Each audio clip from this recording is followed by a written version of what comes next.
Good morning students, कैसे हैं आप सब। आज का हमारा चैप्टर है पेनल्टीज़।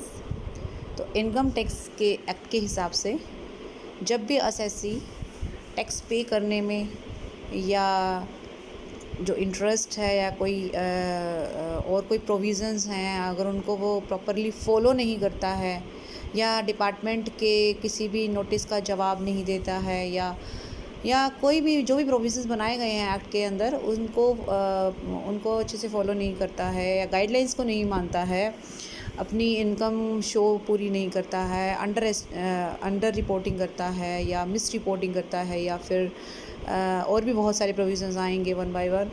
तो अगर वो किसी भी प्रोविज़न्स को मानने से इनकार करता है या मिस गाइड करता है डिपार्टमेंट को, तो उसके लिए असेसी पर अलग अलग सेक्शन के तहत अलग अलग पेनल्टीज़ का प्रावधान है, प्रोविज़न है। तो पेनल्टीज़ के बारे में हमें कुछ जनरल बातें पता होनी चाहिए कि पेनल्टीज़ लगाने से संबंधित क्या क्या प्रिंसिपल्स हैं, क्या क्या नियम हैं, रूल्स हैं।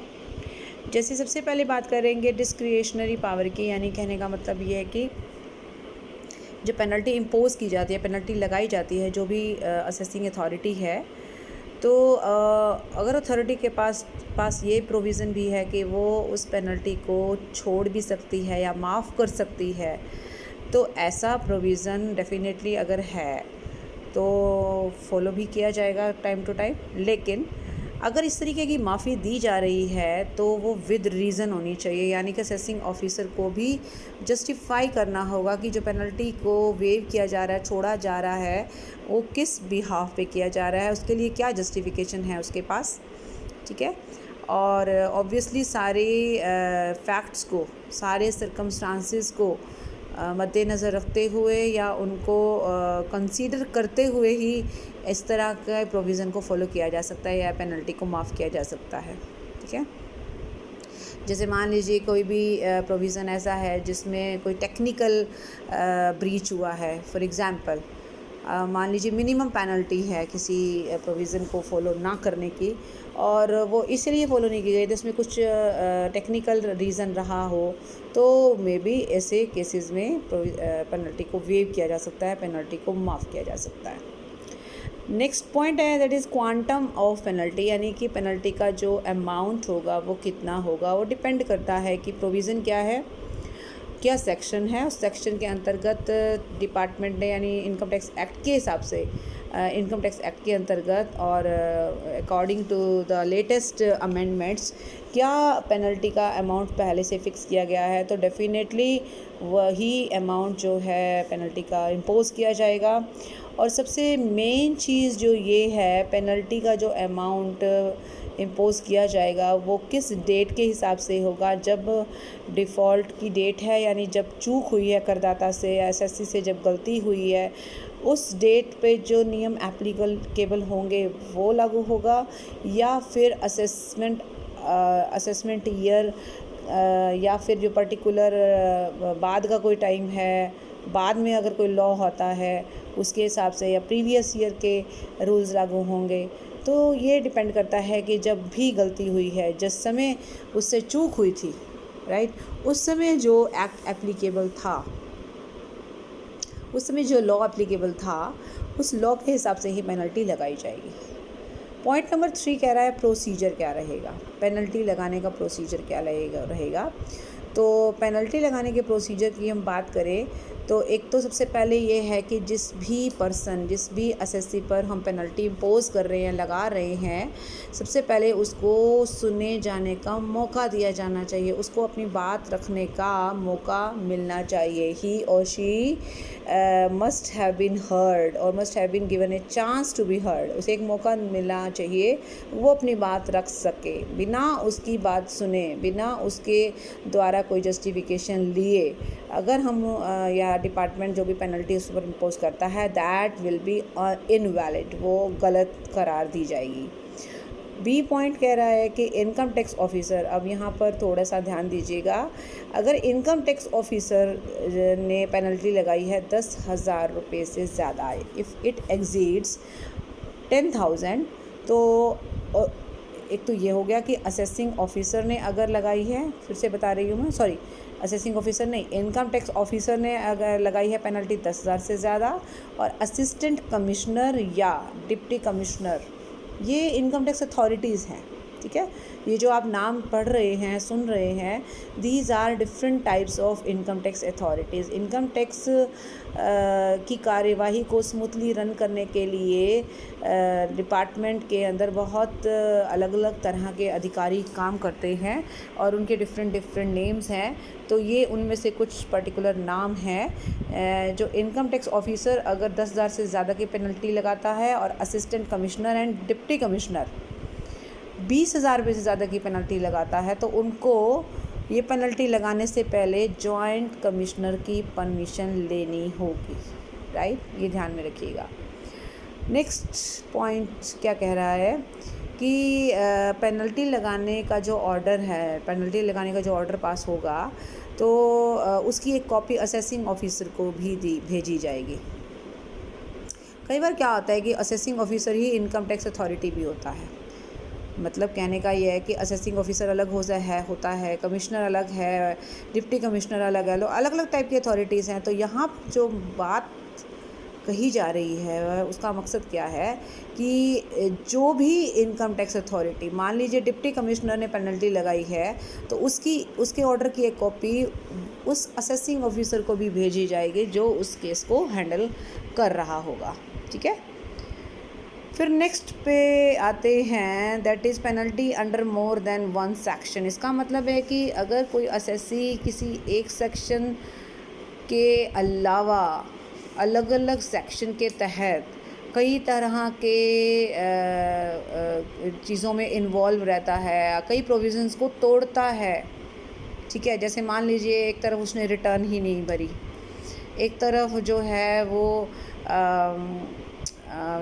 या फिर रिटर्न भरी है तो उसमें मिस गाइड किया जा रहा है, मिस रिपोर्टिंग है इनकम की, और एक तरफ वो कहीं एम्प्लॉयर भी है तो उसका टीडीएस काटना उसको चाहिए लेकिन वो टीडीएस नहीं काट रहा है। तो दो अलग अलग सेक्शन हो गए, दो अलग अलग सेक्शन के अंतर्गत उसने दो गलतियां कर दी, दो चूक हो गई उससे, तो उसको अलग अलग सेक्शन के अंतर्गत अलग अलग पेनल्टी देनी पड़ेगी, ठीक है। तो ये कुछ रूल्स थे, जनरल प्रिंसिपल्स थे जो किससे रिलेटेड हैं, पेनल्टी के लगाने से रिलेटेड हैं, इम्पोज करने से रिलेटेड हैं। नेक्स्ट जो पॉइंट आएगा, जो मेन पॉइंट है इस चैप्टर का, वो है कि ऐसे कौन कौन से आइटम्स हैं या ऐसी कौन कौन से रीज़न्स भी कह सकती हूँ, ऐसे कौन कौन से सर्कमस्टांसेस हैं जब या ऐसे कौन कौन से प्रोविज़न, ऐसे कौन कौन से सेक्शन हैं जिनके अंतर्गत पेनल्टी लगाई जा सकती है। यानी कि ऐसे कौन से कार्य हैं जो हम नहीं करते तो हमें पेनल्टी देनी पड़ सकती है। Number 1, penalty on tax in default. अगर टैक्स पे करने में हमसे चूक हुई है, गलती हुई है, तो असेसी अगर टैक्स पे करने में फ़ेल हो जाता है, वो टैक्स कई तरीके से पे कर सकता है, जैसे सेल्फ असेसमेंट पर, या अगर उससे डिमांड की जाती है टैक्स की और वो तब भी पे नहीं करता तो उसको पेनल्टी देनी पड़ सकती है। ऑब्वियसली जो असेसिंग ऑफिसर उसको गाइड करेगा, उसको बताया जाएगा अमाउंट, उसके हिसाब से उसको पेनल्टी उसी अमाउंट की देनी होगी। और अगर ये गलती वो कंटिन्यू करता है, in case of continuing default, अगर वो गलती को रिपीट करता है तो पेनल्टी इंक्रीज़ हो जाएगी टाइम टू टाइम, लेकिन ज़्यादा से ज़्यादा पेनल्टी उसको कितनी देनी पड़ सकती है, जितना उसका टैक्स बनता है और जो उसने पे नहीं किया है। मतलब maximum amount of tax in arrear, जो बकाया टैक्स है उसके ऊपर, उससे ज़्यादा पेनल्टी हम उससे नहीं ले सकते in this case. Okay, next point में आ रहे हैं, that is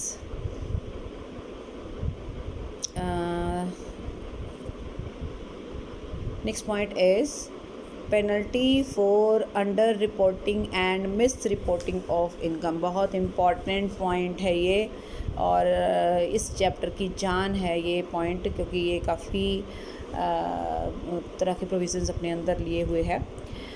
penalty for under reporting, तो यहाँ दो पॉइंट हो गए, एक तो अंडर रिपोर्टिंग और एक होगा मिस रिपोर्टिंग ऑफ इनकम। तो अंडर रिपोर्टिंग का मतलब होता है कि जब आप इनकम कम शो करते हैं, ठीक है, और या फिर मिस रिपोर्टिंग, जैसे आप इनकम जो भी शो कर रहे हैं वो उसमें बहुत सारी फॉल्स एंट्रीज़ हैं या फिर फॉल्स एक्सपेंडिचर लिखे हैं या फिर कुछ इनकम आप भूल गए हैं लिखना, या कोई एंट्री या कोई झूठे बिल्स आपने शो किए हैं, इस तरीके से मिस रिपोर्टिंग का सीन बनता है।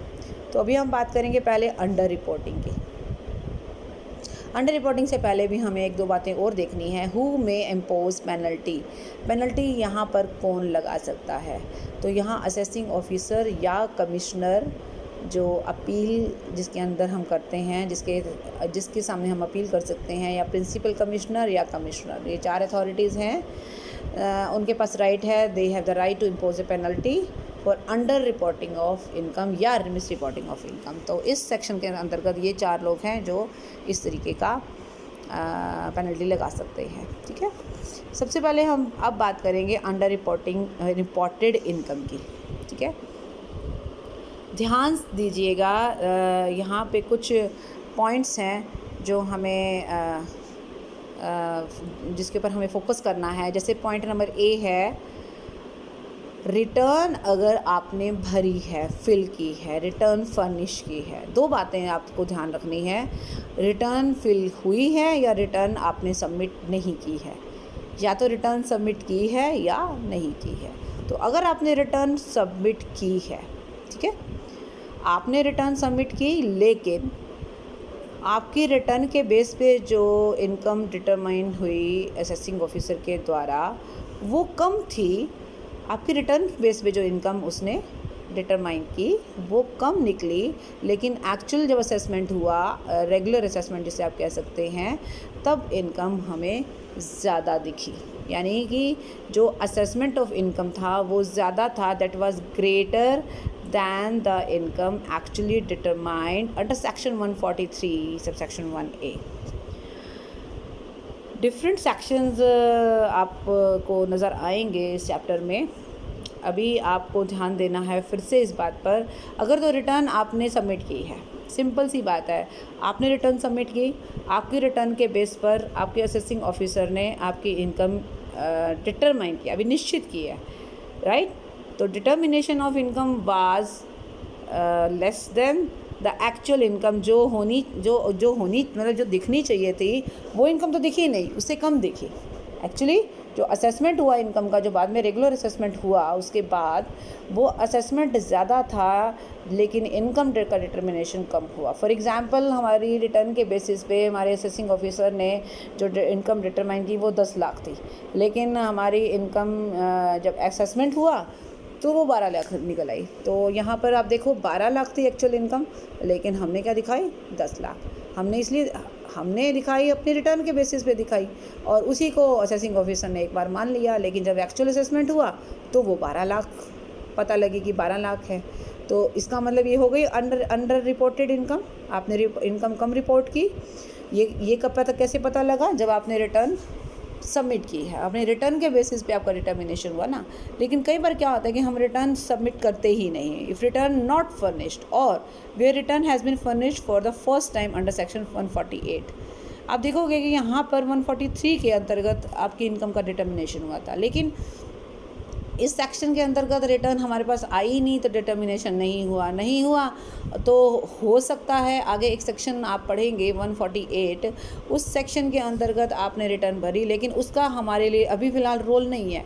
अभी हम बात कर रहे हैं अंडर रिपोर्टेड इनकम की। तो उसके लिए अब हम क्या करेंगे, अभी फ़िलहाल हम ये मानकर चलेंगे कि रिटर्न तो हमारे पास है ही नहीं, ठीक है ना। जब रिटर्न हमारे पास नहीं है तो हम किसके साथ कंपैरिजन करें? यहाँ तो हमने कंपैरिजन किया था ना एक्चुअल असेसमेंट के साथ, लेकिन यहाँ पर कैसे करें? तो यहाँ पर तो हमारे पास एक ही चीज़ है, एक्चुअल असेसमेंट ही है, लेकिन रिटर्न वाला इनकम तो है ही नहीं। डिटर्मिनेशन वाला इनकम जो उसने डिटरमाइन किया हमारा असेसिंग ऑफिसर ने, वो इनकम नहीं है। क्यों? क्योंकि रिटर्न नहीं है, ठीक है। तो इसमें आपको देखना है क्या करना है, हमने किसका डिफरेंस निकालना है, क्योंकि ऊपर वाले पॉइंट में तो हमने 12 और 10 का डिफरेंस निकाल लिया, लेकिन यहाँ 10 वाला रिटर्न है ही नहीं ना। तो हमारे पास सिर्फ 12 लाख है, ठीक है। तो 12 लाख जो है that is assessment is greater than the maximum amount not chargeable to tax. अब इसका मतलब समझ लीजिए, मान लीजिए एक इंडिविजुअल है जो 60 साल से नीचे का है, ठीक है, तो उसकी इनकम पहले 2.5 लाख जो है वो नील होती है, ठीक है। सीनियर सिटीज़न की 3 लाख तक नील होती है और जो सुपर सीनियर सिटीज़न है उनकी 5 लाख तक नील है, मतलब 5 लाख तक कोई टैक्स नहीं है, राइट। 5 लाख रुपए तक का कोई टैक्स नहीं है। अगर मैं नॉर्मल सिटीज़न की बात करूँ जो 60 ईयर्स से नीचे का है, जिसकी इनकम मान लीजिए यहाँ पर ही बता देती हूँ कि असेसमेंट हुआ 12 लाख, ठीक है। तो आपकी इनकम जो आपकी मिनिमम टैक्सेबल लिमिट वो 2.5 लाख है। 2.5 लाख से कितनी ज़्यादा है, 12 लाख में से 2.5 लाख आप माइनस करें तो 9.5 लाख बनता है, ठीक है ना।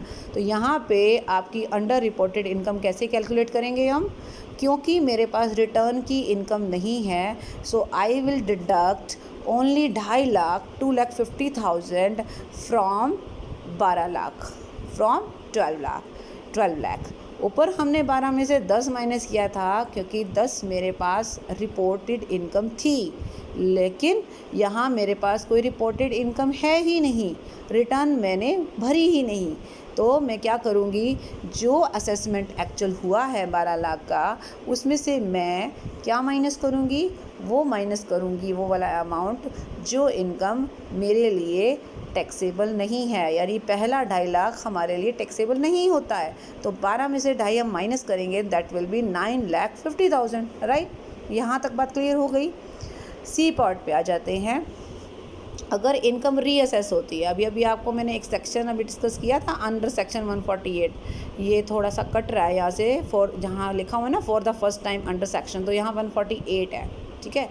तो अब इसी की बात कर रहे हैं। अगर 148 के अंतर्गत सेक्शन रीअसेस हुआ है, अभी रीअसेस का मतलब होता है कि मान लीजिए एक सेक्शन है 148 जिसके अंतर्गत एक नोटिस दोबारा, मतलब हम ऐसे असेसिस को कैच करते हैं जिनके ऊपर डाउट है, तो इनका असेसमेंट दोबारा होता है, जिसे आप रीअसेसमेंट कह सकते हैं।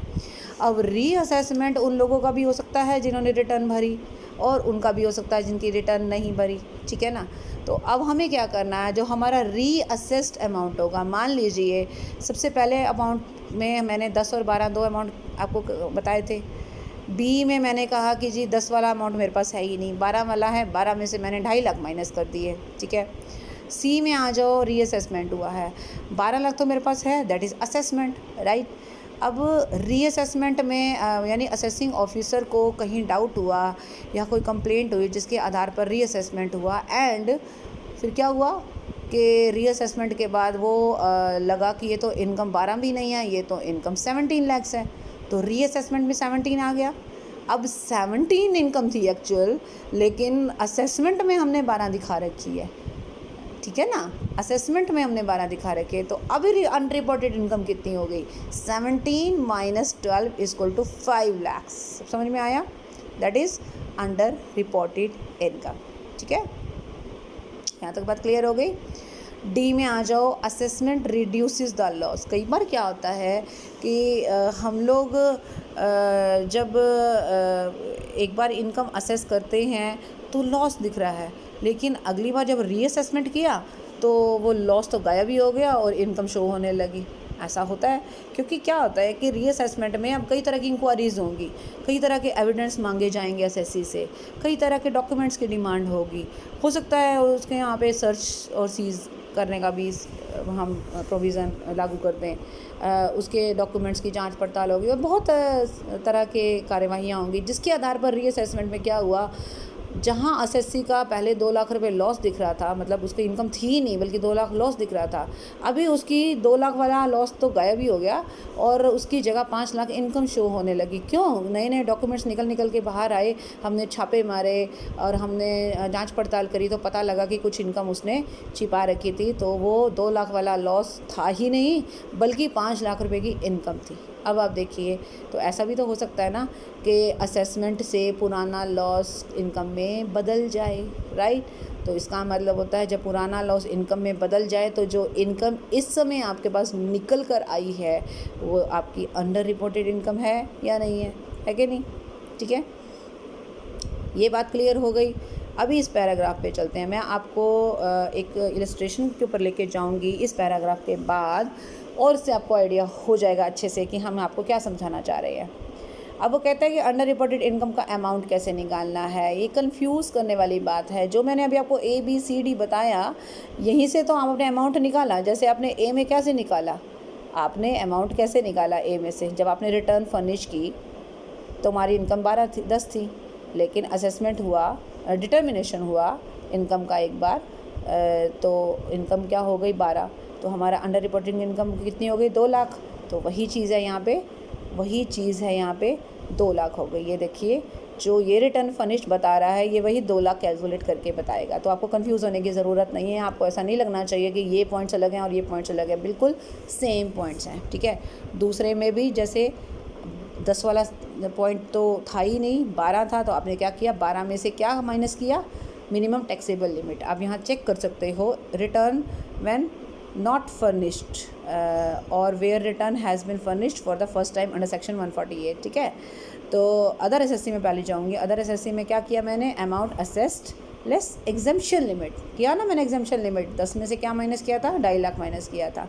और in case of company, firm और लोकल अथॉरिटी, ये जो चीज़ें होती हैं, पर्सन जिसको आप कह सकते हैं, तो इनके लिए कोई एग्जम्पशन लिमिट नहीं होती, इनकी सारी इनकम पर टैक्स लगता है। जैसे एसएससी जो होते हैं, जो दूसरे एसएससी है, जैसे एचयूएफ है या हमारा इंडिविजुअल है, उसमें तो एक एग्जम्पशन लिमिट दे रखी है कि सीनियर सिटीज़न है तो जी 3 लाख रुपए तक कोई टैक्स नहीं देना है, या फिर इंडिविजुअल है जो 60 साल से नीचे का है उसको 2.5 लाख तक टैक्स नहीं देना है, ठीक है ना। तो यहाँ पर तो आपको क्या करना है, यहाँ पे आपको कोई एग्जम्पशन लिमिट है ही नहीं, तो जो इनकम असेस हुई, जैसे 12 लाख थी, माइनस कुछ नहीं करना, 12 की 12 हमारी अंडर जो है रिपोर्टेड इनकम है, ठीक है। इस पॉइंट, ये दोनों पैराग्राफ्स को मैं अभी यहाँ पर छोड़ती हूँ और मैं आपको ले जाती हूँ एक इलस्ट्रेशन पे, जहाँ से आपको मेरे सारे पॉइंट्स अच्छे से क्लियर हो जाएंगे। यहाँ मैं आपको दोनों इलस्ट्रेशन साइमल्टेनियसली दिखाऊंगी और इससे आपको आइडिया हो जाएगा कि जो पॉइंट्स हमने किए हैं वो किस तरीके से हम समझ सकते हैं। जैसे एक्स रेजिडेंट ऑफ इंडिया है, ठीक है, of the age of 65 year, मतलब कि ये सीनियर सिटीज़न में आ गया क्योंकि 60 ईयर से ऊपर का है। Has not furnished his return of income, उसने इनकम की रिटर्न नहीं भरी है। याद आया, जब हम रिटर्न नहीं भरते तो हम क्या करते हैं, जो असेसमेंट होता है उसमें से हम मैक्सिमम टैक्सेबल लिमिट, जो हमारी minimum taxable limit, actually maximum भी नहीं बोलना, मिनिमम टैक्सेबल लिमिट हमारी क्या है, 2.5 लाख तक हमारे पर कोई टैक्स नहीं है ना, वो हम देखेंगे। तो अब आप देखो, वो कहता है असेसमेंट ईयर 2021 है, टोटल इनकम असेस हुई है असेसमेंट ऑफिसर के द्वारा 10 lakh. Total income under section हो गई हमारी, आप चेक कर सकते हो 10 लाख। अब क्योंकि रिटर्न नहीं भरी है इसलिए मैं क्या करूँगी, लेस करूँगी बेसिक एग्जाम्पशन लिमिट। तो सीनियर सिटीज़न के लिए बेसिक एग्जाम्पशन लिमिट है 3 लाख रुपए, तो मैंने 3 लाख माइनस किए तो आ गया हमारा अंडर रिपोर्टेड इनकम। यहाँ तक बात आपको क्लियर हो गई, ठीक है। नीचे वाले इलस्ट्रेशन पे चेक करते हैं। फ्रॉम द फॉल, अभी मैं इसको पूरा नहीं कर रही हूँ क्योंकि बाकी का पोर्शन हम तब करेंगे जब हम उस पॉइंट पर आगे चलेंगे। अभी फ़िलहाल इतना ही है, मुझे आपको इतना ही समझाना था। इलस्ट्रेशन नंबर 2 में देखते हैं ज़रा। From the following information compute penalty leviable on under reported income, आपको पेनल्टी निकालनी है अंडर रिपोर्टेड इनकम पर अंडर सेक्शन 270A, जो मैं आपको करवा रही थी वो था अंडर सेक्शन 270A, ठीक है, फॉर द असेसमेंट ईयर 2021। अब आप देखना यहाँ पे उसने रिटर्न भरी है, ओके।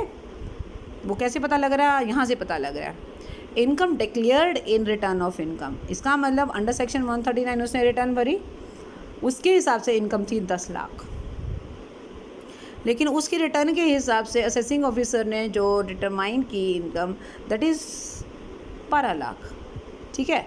तो हम 10 लाख कंसीडर कहीं पे भी नहीं करेंगे, हम 12 लाख करेंगे।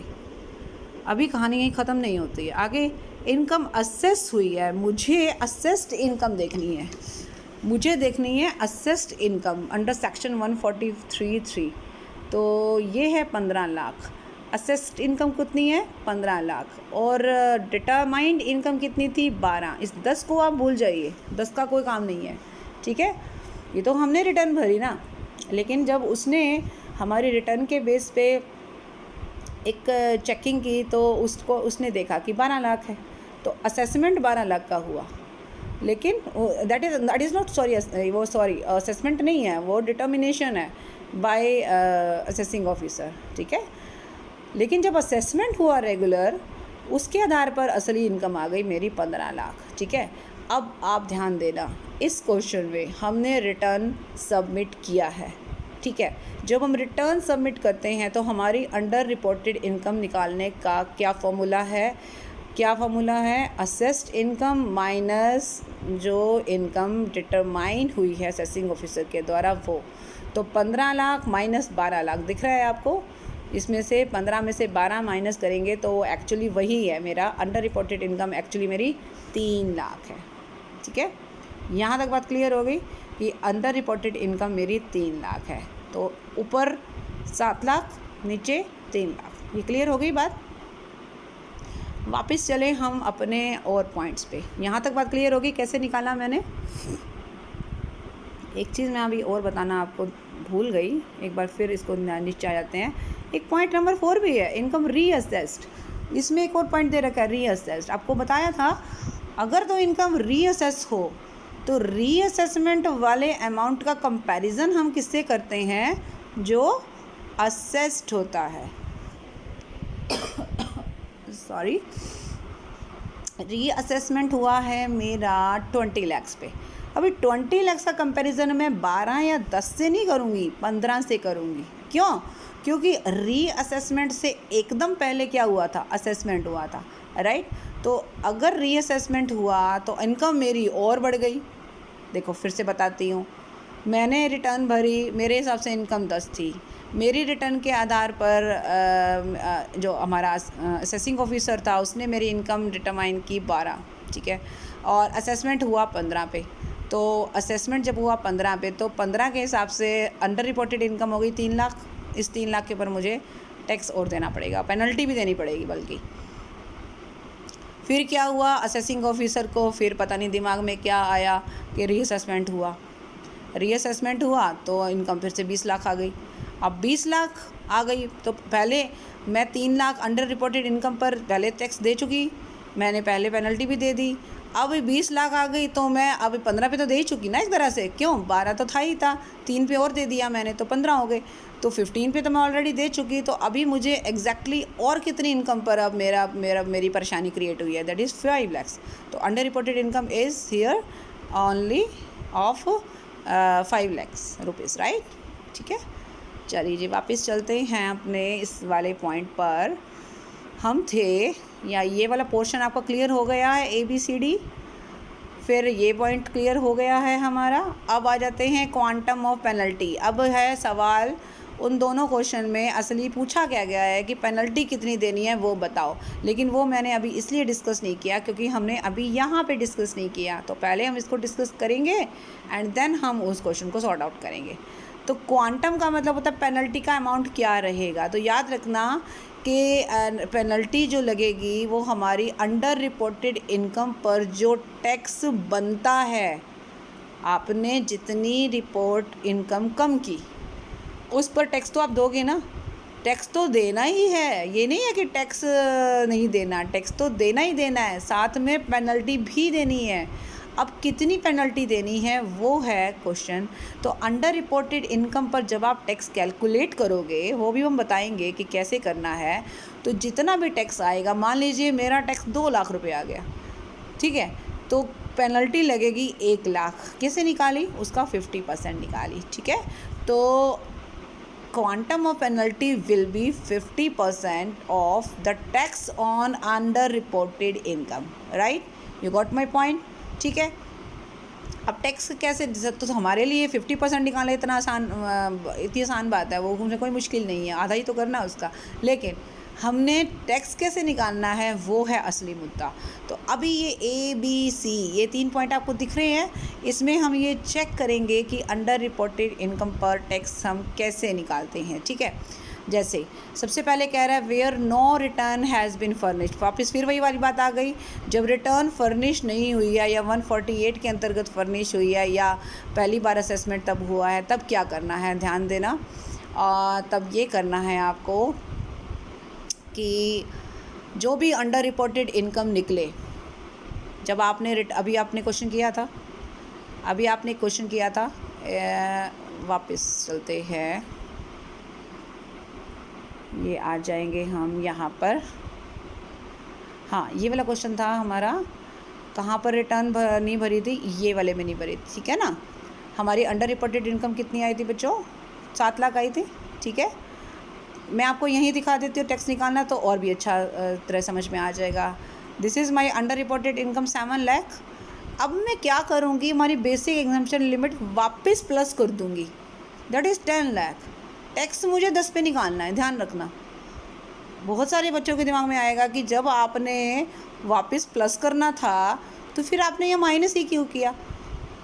अगर आपको 7 + 3 करना था तो 10 का 10 ही रहने देते ना, फिर आपको माइनस करने की ज़रूरत क्या थी बेटे। माइनस इसलिए किया क्योंकि we want to know what is the exact amount of underreported income. अगर मुझे क्वेश्चन में सिर्फ पूछा जाए कि अंडर रिपोर्टेड इनकम कितनी है, तो मुझे यहाँ पता होना चाहिए ना कि 7 है। मैं 10 थोड़ी ना बताऊँगी, 10 तो है ही नहीं ना, मेरी अंडर रिपोर्टेड इनकम तो 7 रहेगी। लेकिन जब मुझसे टैक्स पूछा जाए तो याद रखना, जिसमें तो आपने रिटर्न फर्निश नहीं की है उसमें आपको क्या करना है, 7 प्लस में वापस बेसिक एग्जाम्पशन लिमिट 3 लाख जो सीनियर सिटीज़न के केस में थी, 3 लाख आपको प्लस करनी है, ठीक है। 10 हो गया। आप 10 के ऊपर आपको टैक्स निकालना आता है।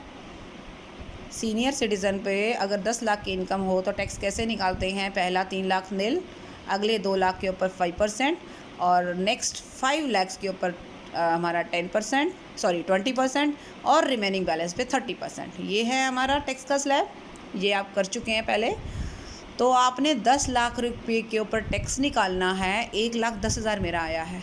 साथ में हेल्थ एंड एजुकेशन सेस जो कि हर हालत में देना होता है हर एसएससी को, that is at the rate of 4% on this amount, जो कि टैक्स आपके कैलकुलेट किया 1,10,000 का, उसके ऊपर आपने जब 4% निकाला तो वो 4400 यानी कि 4,400 आया, ठीक है। तो हमारा टोटल टैक्स आया 1,14,400। अब ये क्या चीज़ है, this is a tax payable on under reported income. समझ में आया, ठीक है। हालांकि अंडर रिपोर्टेड इनकम मेरी 7 थी, लेकिन टैक्स मैंने कितने पे निकाला बेटा, 10 पे निकाला है। तो ध्यान रखिएगा, जब रिटर्न फर्निश नहीं करते हैं तो अंडर रिपोर्टेड इनकम पर टैक्स निकालने के लिए हम वापस बेसिक एग्जाम्पशन लिमिट प्लस करते हैं, ठीक है। ये आ गया जी मेरा कितना, 1,14,400। और मैंने अभी आपको क्या बताया था कि पेनल्टी कितनी लगेगी, हमको पेनल्टी देनी है इसका 50% एंड दैट इज़ 57,200। तो इसका मतलब अब ये जो पर्सन था, क्या नाम था इसका, एक्स ने 1,14,400 तो देने हैं टैक्स के और 57,200 रुपये देने हैं किस चीज़ के, पेनल्टी के।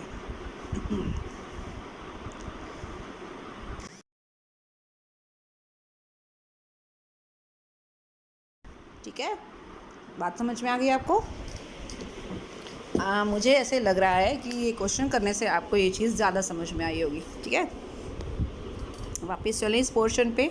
मैंने आपको पोर्शन नंबर ए उस क्वेश्चन के ज़रिए समझा दिया है, ठीक है। अब बी पे आ जाते हैं। बी पे क्या कह रहा है, बी पे याद रखना वही वाला पॉइंट है ये जो यहाँ हमने डिस्कस किया था कि अगर लॉस था और वो इनकम बन गया तो हम क्या करेंगे। अगर लॉस हमारा ख़त्म हो गया और इनकम बन गया तो जो हमारी इनकम आई ना, यानी कि जो अंडर रिपोर्टेड इनकम आई, अब उस पर ही टैक्स लगाना। अब क्या करना, उस पर ही टैक्स लगाना। वापस आ जाए, एक बार समझा दूँ मैं इधर, यहाँ पे आते हैं। मान लीजिए इसी क्वेश्चन में ये रिटर्न भरता, ठीक है। मान लीजिए मैं आपको ये बताना चाह रही हूँ कि अगर रिटर्न भरता और रिटर्न का चलो उसने जिक्र नहीं किया, उसने सिर्फ इतना कहा है कि पहले मेरा जो है लॉस था 2 लाख का, अब वो इनकम बन गया जो कि 10 लाख है। तो मुझे सिर्फ सीधा 10 लाख के ऊपर टैक्स निकालना है और उसके ऊपर 4% सेस निकालना है, जैसे टोटल टैक्स निकाल के, और वो हमारी अंडर रिपोर्टिंग इनकम पर टैक्स आ जाएगा एंड उसका 50% हो पेनल्टी हो जाएगी। समझ में आया आपको, ठीक है। ये तो था पॉइंट नंबर बी का क्लियरिटी। सी पे आ जाओ। सी पे एक फॉर्मूला दे रखा है एक्स माइनस वाई। अभी एक्स माइनस वाई मैं आपको यहाँ अगर बताऊँगी तो वो जस्ट एक रट्टाफिकेशन हो जाएगी। मैं नहीं चाहती कि ऐसा आप रट्टा मारें, हम चाहते हैं कि हम इसको प्रैक्टिकली चेक करें कि कैसे निकालना है। ये एक्स माइनस भी यहाँ से क्लियर करेंगे हम आपका। ये तीसरा पोर्शन है। मैंने इसके आगे सी मार्क इसलिए किया ताकि आपको क्लैरिटी हो जाए कि ये पॉइंट नंबर सी का क्लैरिफिकेशन है। वापस आ जाइए इस क्वेश्चन पे। यहाँ हमने क्या देखा था, हमने रिटर्न फाइल की थी, इनकम डिक्लेयर्ड, हमने डिक्लेयर की इनकम 10, डिटरमाइन हुई 12 और असेस हुई 15।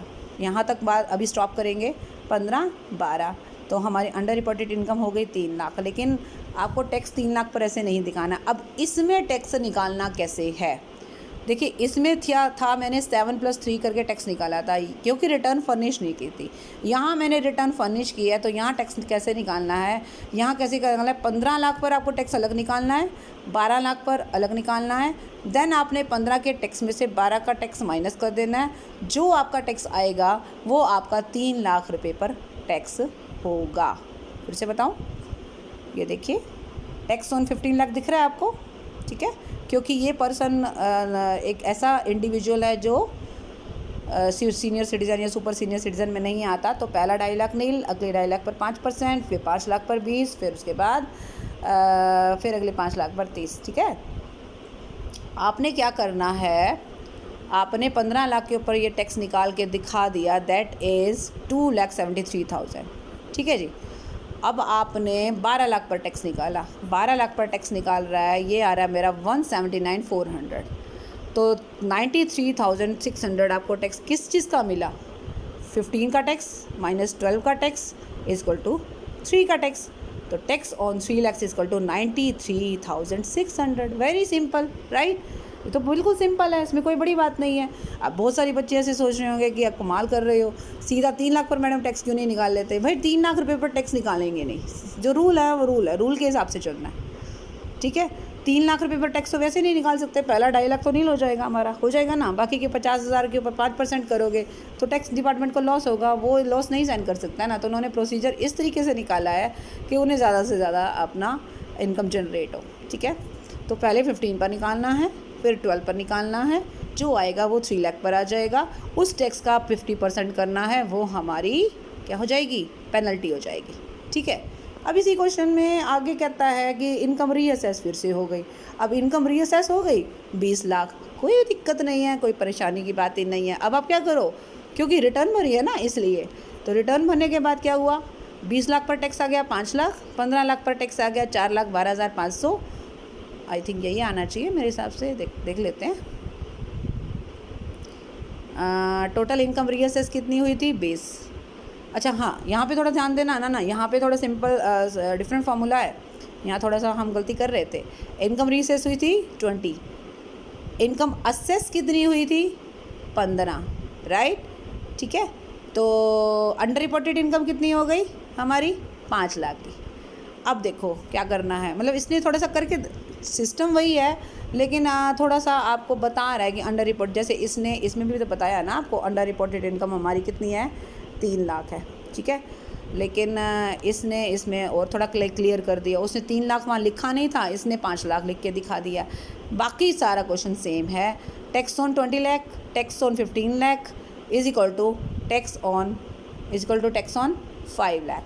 आ गया हमारा 1,56,000 एंड इसका 50% करें, दैट इज 78,000। तो this will be penalty and this penalty will be paid by SSC along with the amount of tax, जो है 1,56,000। समझ में आया आपको, ठीक है जी। तो इस तरीके से आपको क्या करना है, अपना क्वेश्चन सॉर्ट आउट करना है, सॉल्व करना है। इन क्वेश्चंस की मदद से आप देख सकते हैं कि हमने पॉइंट्स सारे क्लियर कर लिए हैं। अब सब समझ में आ गया ये एक्स से माइनस वाई का मतलब क्या था। एक्स का मतलब हो गया जो इनकम मेरी असेस हुई, वाई का मतलब जो इनकम मेरी डिटरमाइन हुई थी, फिर एक्स का मतलब जो इनकम मेरी रीअसेस हुई, वाई का मतलब जो इनकम मेरी असेस हुई, ठीक है। समझ में आया। तो इसमें अपने परेशान होने की आपको बिल्कुल ज़रूरत नहीं है, बहुत इजी है, एग्जाम्पल के साथ आप अच्छे से इसको समझ सकते हैं। लास्ट में आ रहा है miss reporting of income. Miss reporting of income का मतलब होता है कि आप अपने अकाउंट्स में गड़बड़ी कर रहे हैं, मिस रिप्रेजेंटेशन कर रहे हैं, कुछ फैक्ट्स को छिपा रहे हैं, इन्वेस्टमेंट के रिकॉर्ड्स को आप प्रोवाइड नहीं कर रहे हैं, आपने कुछ एक्सपेंडिचर किया है, क्लेम कर रहे हो लेकिन उसके साथ आपके पास कोई एविडेंस नहीं है, आप फॉल्स एंट्री कर रहे हो, आपने गलत रिकॉर्ड मेंटेन किया है, ये सारी चीज़ें मिस रिपोर्टिंग में आती हैं। और मिस रिपोर्टिंग को बड़ा एक सीरियस क्राइम माना जाता है एक तरह से। तो इसके लिए आपको जो पेनल्टी देनी पड़ेगी that will be 200% of the amount of tax. Tax तो देना ही देना है, साथ में 200% पेनल्टी भी देनी है, ये याद रखना। ठीक है, क्लियर हो गई ये बात आपको? ओके जी। अब आगे कह रहा है immunity from imposition of the penalty etcetera. आपको इस पेनल्टी से छुटकारा मिल सकता है अगर एसएससी एक एप्लीकेशन दे अथॉरिटी को कि ये जो पेनल्टी मुझ पर लगाई गई है इसको प्लीज़ माफ़ किया जाए, लेकिन इसके साथ उसको कुछ कंडीशन फुलफ़िल करनी होंगी। वो कंडीशन क्या क्या हैं? वो कंडीशन ये है, एक सेकेंड, यस, ये कंडीशन क्या है कि एक तो टैक्स और इंटरेस्ट उसने जो भी उसका बनता है वो पे कर दे टाइम पे पहले तो, ठीक है। और दूसरा, वो कोई अपील उसने नहीं की है। मान लीजिए उसने कोई अपील कर रखी है तो फिर नहीं ये एप्लीकेशन उसकी एक्सेप्ट होगी। एक तो उसको कोई अपील नहीं करनी है, और दूसरा उसने उसके ऊपर जो भी टैक्स और इंटरेस्ट लगा है, पेनल्टी नहीं बोल रही हूँ मैं, टैक्स और इंटरेस्ट। देखो, इंटरेस्ट देना पड़ सकता है, उसको पेनल्टी की तरह काउंट नहीं करते हम, ठीक है। और टैक्स तो देना ही है, लेकिन पेनल्टी का अमाउंट अगर आपको छुड़वाना है तो उसके लिए आपको इस तरह से एप्लीकेशन देना पड़ेगा, ठीक है। ये एप्लीकेशन आपको कब देनी है? जब आपको पेनल्टी देने का ऑर्डर मिला उसके 1 महीने के अंदर अंदर देनी है।